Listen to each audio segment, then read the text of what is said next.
जय भीम साथियों। आप सुन रहे हैं जय भीम ऑडियो बुक लाइब्रेरी और हम आज शुरू कर रहे हैं बाबा साहेब डॉक्टर भीमराव अंबेडकर की ऐतिहासिक पुस्तक रुपये की समस्या, उसका उद्भव और उसका समाधान का दूसरा अध्याय स्वर्ण मानक की ओर। अब तक आपने जाना कि कैसे भारत दोहरे धातु मानक से धीरे धीरे चांदी मानक पर पूरी तरह निर्भर हो गया और किस तरह चांदी की गिरती कीमतों ने भारत की मुद्रा को अस्थिर कर दिया। अब शुरू होता है वह दौर जब ब्रिटिश सरकार को चिंता हुई और उन्होंने स्वर्ण मानक की ओर पहला कदम उठाया। भाग एक, चांदी की गिरती प्रतिष्ठा और ब्रिटिश चिंता। इस भाग में हम देखेंगे कि 1973 के बाद चांदी के मूल्य में आई तेज गिरावट ने ब्रिटिश सरकार को कैसे सतर्क किया। भारत का रुपया कमजोर हो रहा था, लेकिन सरकार की चिंता भारत की जनता नहीं, बल्कि अपने प्रशासनिक घाटे और साम्राज्य की मजबूती थी। 1873 के बाद जैसे जैसे विश्व के बड़े देश एक एक कर स्वर्ण मानक गोल्ड स्टैंडर्ड की ओर बढ़े, भारत अकेला ऐसा देश रह गया जो अब भी चांदी पर आधारित मुद्रा प्रणाली चला रहा था। भारत सरकार, जो सीधे ब्रिटिश साम्राज्य के अधीन थी, अब एक गंभीर संकट से घिरने लगी। चांदी की कीमत का गिरना जैसे ही यूरोपीय देशों और अमेरिका ने चांदी को वैध मुद्रा मानने से इनकार किया, बाजार में चांदी की आपूर्ति बढ़ गई, लेकिन मांग घट गई। परिणाम स्वरूप चांदी का अंतर्राष्ट्रीय मूल्य तेजी से गिरा। इसका सीधा असर भारत पर पड़ा, क्योंकि भारत की पूरी मुद्रा प्रणाली चांदी पर आधारित थी। ब्रिटिश सरकार की चिंता, अब यहां ध्यान देने वाली बात यह है कि ब्रिटिश सरकार की चिंता भारत की जनता या अर्थव्यवस्था को लेकर नहीं थी। उनकी चिंता थी ब्रिटेन को भारत से भेजी जाने वाली होम चार्ज की राशियां, जिनका भुगतान अब गिरते हुए रुपये से किया जा रहा था। जब रुपया अवमूल्यित होता तो भारत को अधिक मात्रा में रुपये इकट्ठा करने पड़ते थे, ताकि उसे पाउंड स्टर्लिंग ब्रिटिश मुद्रा में बदला जा सके और इंग्लैंड भेजा जा सके। इसका बोझ जाता था भारतीय जनता पर। आर्थिक दबाव। ब्रिटिश सरकार को अब लगने लगा कि चांदी मानक को जारी रखना भारत सरकार के राजस्व को अस्थिर बना रहा है, व्यापारिक घाटा बढ़ा रहा है और ब्रिटेन के लिए एक वित्तीय सिरदर्द बनता जा रहा है। इसीलिए ब्रिटिश नीतिकारों के बीच चर्चा शुरू हुई कि भारत की मुद्रा प्रणाली में सुधार किया जाना चाहिए। पर यह सुधार कैसा हो? क्या भारत को भी बाकी विश्व की तरह स्वर्ण मानक अपनाना चाहिए या कोई और बीच का रास्ता अपनाया जाए? प्रारंभिक प्रतिक्रियाएं। ब्रिटिश सरकार ने इस विषय पर कई बार चर्चा की और अंतर्राष्ट्रीय मुद्रा विशेषज्ञों और औपनिवेशिक अधिकारियों से रिपोर्ट मंगवाई गई। एक प्रमुख समिति, हर्शल कमेटी का गठन भी इसी समस्या को हल करने के लिए हुआ। डोयेक, अंबेडकर इन शुरुआती चिंताओं को सांकेतिक नहीं, रणनीतिक मोड़ मानते हैं। उनके अनुसार यह वह दौर था जब ब्रिटिश सरकार ने महसूस कर लिया था कि चांदी का युग खत्म हो चुका है और अब यदि भारत को दुनिया के साथ जोड़े रखना है, या कहें ब्रिटेन के वित्तीय हितों को सुरक्षित रखना है, तो भारत को भी धीरे धीरे स्वर्ण मानक की ओर धकेलना होगा। लेकिन यह प्रक्रिया सीधी नहीं थी। भारत को सीधे स्वर्ण मानक पर नहीं रखा गया, बल्कि एक छलपूर्ण रणनीति के जरिए स्वर्ण विनिमय मानक की नींव डाली गई। यहीं से अध्याय का अगला भाग शुरू होता है, जहां हम देखेंगे कि मुद्रा सुधार के क्या प्रारंभिक प्रस्ताव सामने आए। अगला भाग होगा मुद्रा सुधार के प्रारंभिक प्रस्ताव। भाग 2, मुद्रा सुधार के प्रारंभिक प्रस्ताव। इस भाग में हम जानेंगे कि जब चांदी की कीमत गिरने लगी और रुपया अवमूल्यित होने लगा, तो ब्रिटिश भारत सरकार ने क्या क्या योजनाएं बनाई।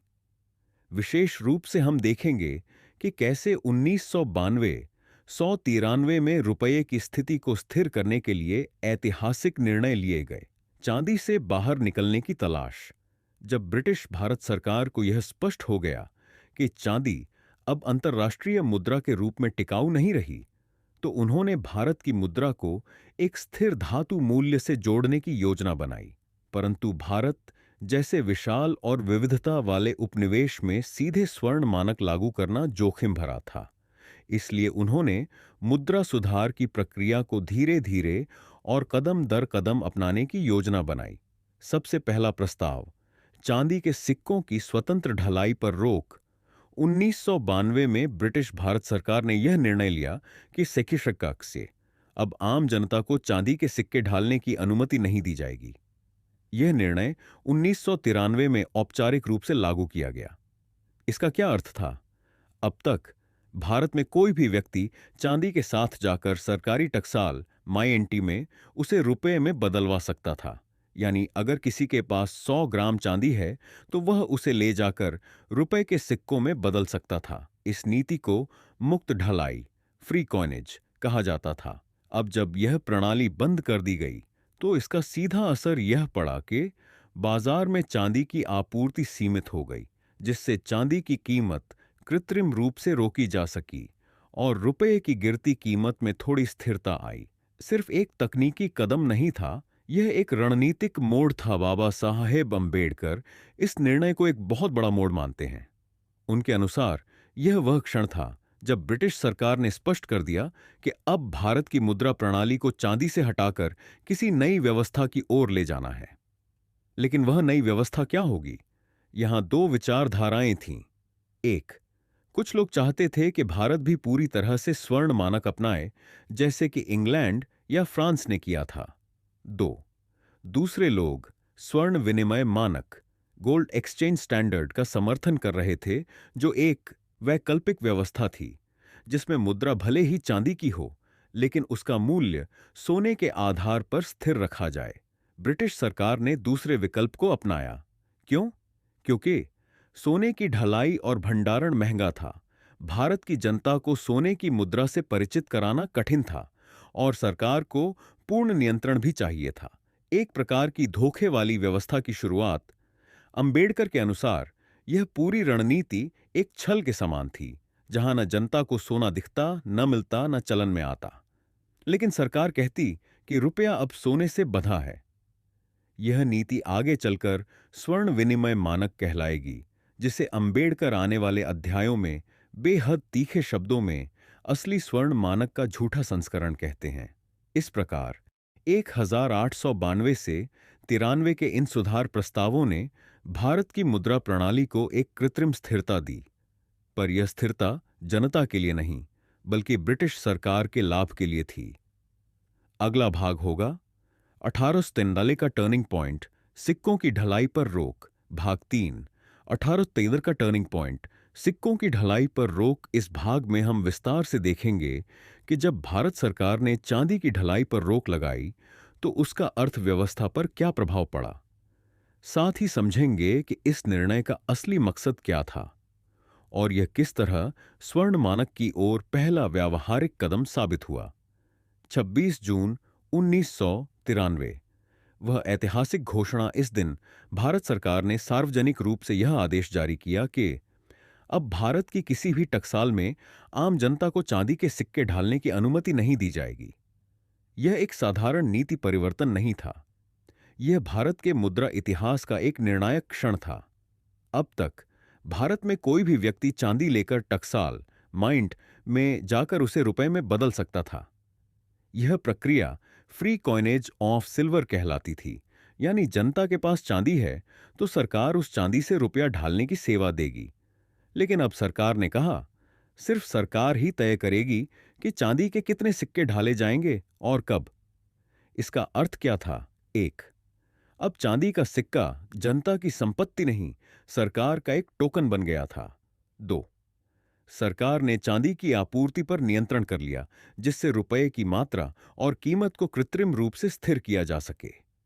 तीन, यह कदम ब्रिटिश सरकार को रुपये के मूल्य को सोने के मूल्य से जोड़ने की स्वतंत्रता देने वाला पहला अवसर बन गया। अंबेडकर की तीखी दृष्टि। बाबा साहेब इस निर्णय को बहुत गहराई से विश्लेषित करते हैं।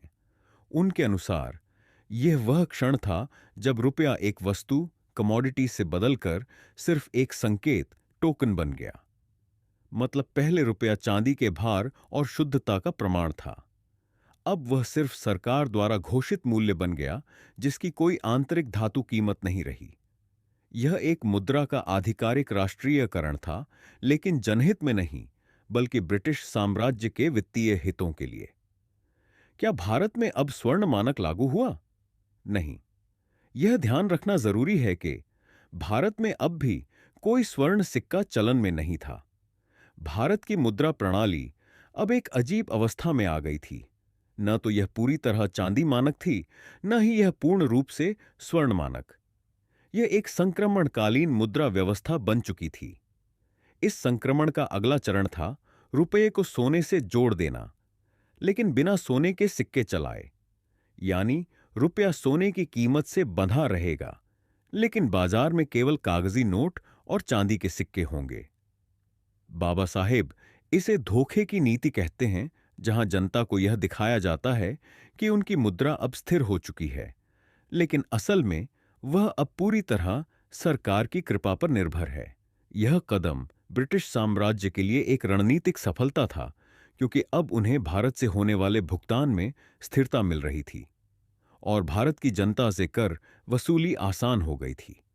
लेकिन इसका मतलब यह भी था कि भारतीय रुपया अब अपनी धातु की कीमत से नहीं, बल्कि सरकार की घोषणाओं से संचालित होने लगा और भारत बिना सोने के स्वर्ण मानक की ओर बढ़ चला था। अगला भाग होगा स्वर्ण मानक की अवधारणा और राजनीतिक विरोध। भाग 4, स्वर्ण मानक की अवधारणा और राजनीतिक विरोध। इस भाग में हम समझेंगे कि स्वर्ण मानक वास्तव में क्या है, भारत में इसके नाम पर क्या अपनाया गया और अंबेडकर ने इसे क्यों एक अधूरी, धोखेबाज प्रणाली करार दिया। साथ ही हम देखेंगे कि भारत में इस पर कैसी राजनीतिक और वैचारिक बहसें शुरू हुईं। सबसे पहले, स्वर्ण मानक क्या होता है? गोल्ड स्टैंडर्ड एक ऐसी मुद्रा प्रणाली है जिसमें किसी देश की मुद्रा सीधे सोने से जुड़ी होती है। मुद्रा को सोने में परिवर्तित किया जा सकता है और बाजार में सोने के सिक्के भी प्रचलन में होते हैं। इसमें सरकार को यह जिम्मेदारी लेनी होती है कि वह कभी भी मुद्रा नोट या सिक्के को सोने में बदल सके, क्योंकि मुद्रा का मूल्य सोने के वास्तविक भंडार पर आधारित होता है। लेकिन भारत में क्या हुआ?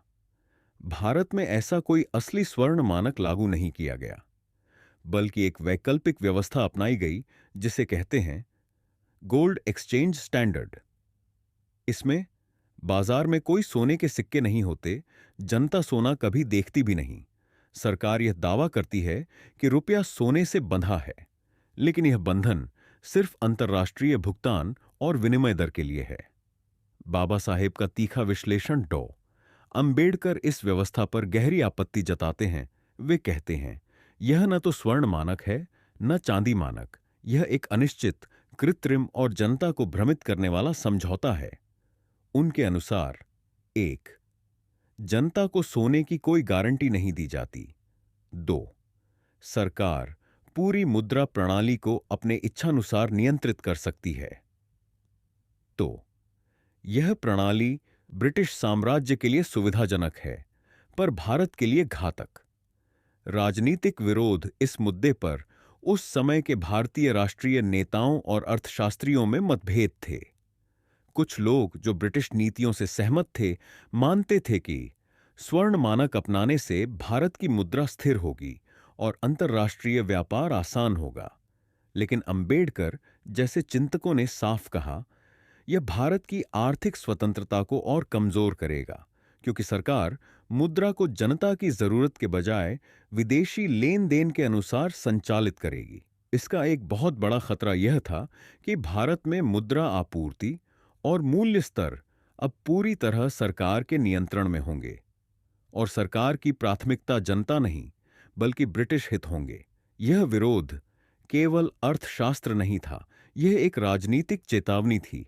बाबा साहेब ने इस मुद्दे को सिर्फ आर्थिक व्यवस्था तक सीमित नहीं रखा। वे बार बार कहते हैं कि मुद्रा नीति एक संप्रभु राष्ट्र की पहचान होती है। जब कोई देश अपनी मुद्रा पर नियंत्रण नहीं रखता, तो उसकी राजनीतिक स्वतंत्रता भी अधूरी है। इस भाग में हमें यह स्पष्ट समझ में आता है कि ब्रिटिश सरकार भारत को धीरे धीरे एक ऐसे जाल में ले जा रही थी जहां उसकी मुद्रा नीति पर जनता का कोई अधिकार नहीं होगा, और बाबा साहेब इस खतरे को समय रहते सामने लाते हैं। अगला भाग होगा अस्थायी स्वर्ण विनिमय प्रणाली का प्रयोग। भाग 5, अस्थायी स्वर्ण विनिमय प्रणाली का प्रयोग इस भाग में हम समझेंगे कि स्वर्ण विनिमय मानक क्या था, यह भारत में कैसे लागू किया गया, इसका स्वरूप कैसा था और क्यों डॉक्टर अंबेडकर इसे झूठा स्वर्ण मानक कहा। पहले समझें, स्वर्ण विनिमय मानक होता क्या है।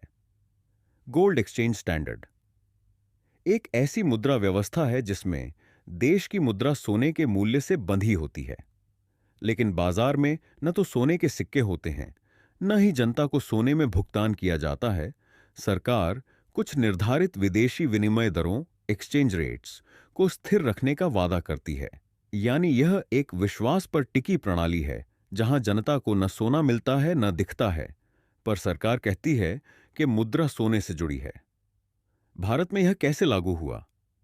1893 के बाद जब चांदी की ढलाई बंद कर दी गई, तो सरकार ने अगले कुछ वर्षों में निम्नलिखित कदम उठाए। एक, रुपये की एक स्थिर दर सोने से बांध दी गई, जैसे कि 1 रुपया 1 शिलिंग 4 पैसे के बराबर है। 2, सरकार ने यह घोषणा की कि विदेश में काउंसिल ड्राफ्ट्स के माध्यम से पाउंड स्टर्लिंग में विनिमय किया जा सकता है। 3, लेकिन भारत में कोई स्वर्ण मुद्रा प्रचलन में नहीं लाई गई, यानी व्यवहार में जनता को सोने की कोई गारंटी नहीं। बाजार में सिर्फ चांदी के सिक्के और कागजी नोट, लेकिन रुपया अब कथित रूप से सोने के मूल्य से जुड़ा हुआ। बाबा साहेब की तीखी आलोचना। डॉ अंबेडकर इस प्रणाली को अत्यंत खतरनाक और भ्रामक बताते हैं। उनके अनुसार यह प्रणाली जनता के हित में नहीं, बल्कि ब्रिटिश सरकार की वित्तीय व्यवस्था को स्थिर करने के लिए बनाई गई है। वे कहते हैं, यह न तो सोने का मानक है न चांदी का, यह एक नकली व्यवस्था है। इसमें सरकार को पूर्ण नियंत्रण मिल जाता है, लेकिन जनता को कोई भरोसा नहीं। भारत में मुद्रा अब न बाजार के नियमों से चल रही है, न धातु की गुणवत्ता से, बल्कि केवल सरकारी आदेशों पर। इस व्यवस्था से किसे लाभ हुआ? ब्रिटिश सरकार को, क्योंकि अब उसे भारत से भेजी जाने वाली रकम स्थिर विनिमय दर पर मिलती थी। विदेशी व्यापारियों को, जो रुपये को एक स्थिर दर पर सोने में बदल सकते थे, लेकिन भारतीय जनता को इससे कोई लाभ नहीं मिला। रुपये की मात्रा, उसकी आपूर्ति, उसकी विनिमय दर, सब कुछ अब भारत के लोगों की जरूरतों से नहीं, बल्कि ब्रिटिश साम्राज्य की सुविधाओं से तय होने लगा। अंबेडकर का चेतावनी स्वर, जब मुद्रा सरकार के लिए उपकरण बन जाए और जनता को उससे कुछ भी प्राप्त न हो, तो वह प्रणाली शोषण का जरिया बन जाती है, न कि आर्थिक प्रगति का साधन। इस प्रकार भारत में स्वर्ण विनिमय मानक का प्रयोग शुरू हुआ। एक ऐसी प्रणाली जो देखने में सुनहरी थी, लेकिन असल में भारतीय जनता के हाथों से मुद्रा पर नियंत्रण छीनने वाली व्यवस्था बन चुकी थी। अगला भाग होगा स्वर्ण मानक और मुद्रा पर नियंत्रण की राजनीति। अध्याय 2 का अंतिम भाग। भाग 6, स्वर्ण मानक और मुद्रा पर नियंत्रण की राजनीति। इस भाग में हम जानेंगे कि डॉक्टर अंबेडकर के अनुसार मुद्रा पर नियंत्रण का मुद्दा सिर्फ तकनीकी नहीं था, यह औपनिवेशिक सत्ता की योजना थी। इस नकली स्वर्ण मानक ने ब्रिटिश सरकार को भारत की आर्थिक नब्ज अपने हाथ में सौंप दी। मुद्रा सिर्फ अर्थशास्त्र नहीं, सत्ता का उपकरण बाबा साहेब बार बार कहते हैं। जिस देश की मुद्रा पर उसका नियंत्रण नहीं, उसकी स्वतंत्रता केवल भ्रम है। भारत में ब्रिटिश सरकार ने जो स्वर्ण विनिमय मानक लागू किया, वह इस बात का सबसे बड़ा प्रमाण था। सरकार ने रुपये की आपूर्ति, विनिमय दर, ढलाई और वितरण सब कुछ अपने नियंत्रण में ले लिया। जनता को न कोई विकल्प था, न सवाल पूछने का अधिकार। मुद्रा अब ब्रिटिश प्रशासन की एक रणनीतिक संपत्ति बन गई थी। वास्तविक स्वर्ण मानक से अंतर वास्तविक स्वर्ण मानक में जनता को अधिकार होता है कि वह मुद्रा को सोने में बदल सके। भारत में जनता को केवल एक घोषणा दी गई कि रुपया सोने से बंधा है, लेकिन वास्तविकता में वह केवल एक प्रतीक है। अंबेडकर इसे एकाधिकार मुद्रा प्रणाली कहते हैं, यानी सरकार के पास सारी शक्ति और जनता पूरी तरह उसके रहमोकरम पर। ब्रिटिश रणनीति क्या थी? वोन होम चार्ज की स्थिर प्राप्ति। इंग्लैंड को हर साल भारत से जो भुगतान चाहिए था, वह अब एक स्थिर विनिमय दर पर मिलने लगा। 2, भारतीय व्यापारियों का सीमित नियंत्रण। फ्लक्चुएटिंग रुपया अब स्थिर हो गया। पर सरकार के नियमों से व्यापारियों को कोई वास्तविक स्वतंत्रता नहीं मिली। 3. औपनिवेशिक प्रशासन के खर्च की भरपाई भारत से रुपये की संख्या सरकार बढ़ा या घटा सकती थी, जिससे कर वसूली और मुद्रा आपूर्ति को राजनीतिक रूप से संचालित किया जा सके। और भारत को क्या मिला?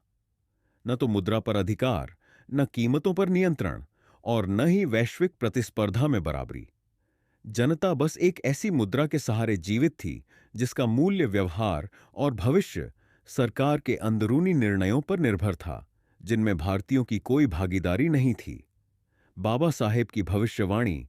इस अध्याय के अंत में बाबा साहेब स्पष्ट करते हैं कि यदि भारत को वास्तविक आर्थिक स्वतंत्रता चाहिए तो उसे अपनी मुद्रा नीति पर संप्रभु अधिकार चाहिए।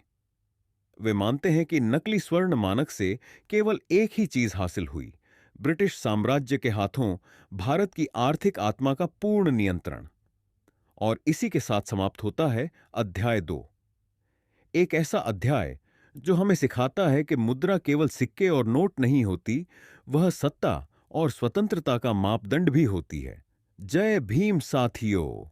अगर आपको यह ऑडियो बुक पसंद आई हो, अगर आप चाहते हैं कि बाबा साहेब डॉ भीमराव अंबेडकर का ज्ञान हर घर तक पहुंचे, तो अभी के अभी चैनल को सब्सक्राइब करें, इस वीडियो को लाइक करें, नीचे अपने विचार कमेंट में जरूर लिखें और इसे अपने दोस्तों, परिवार और हर उस व्यक्ति तक शेयर करें जो सामाजिक न्याय, समानता और शिक्षा में विश्वास रखता है।